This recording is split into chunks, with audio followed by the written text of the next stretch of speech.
Moles. Introduction. Melanocytes are pigment cells in the skin. Select true or false. Correct. Moles happen when melanocytes grow in clusters or clumps. This is why moles are usually a different color than a person's skin tone. Are all moles round brown spots? Select yes or no.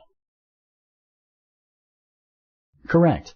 It is common for moles to be brown, but they could be many different colors. They also come in different shapes and sizes. Do all types of moles put you at risk for skin cancer? Select yes or no. Correct. Having atypical moles, a large number of moles, or large moles present at birth puts you at risk for skin cancer. A mole on David's arm has recently grown larger and changed color from tan to purple. It feels itchy and painful. Should David contact his healthcare provider? Select yes or no. Correct.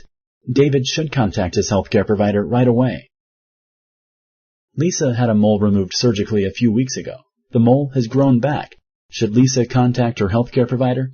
Select yes or no. Correct. Lisa should contact her healthcare provider right away. You should examine your skin on a regular basis to look for abnormal moles. Select true or false. Correct. If you have a family history of melanoma, you should check your skin at least once a month. Thank you for using Explain.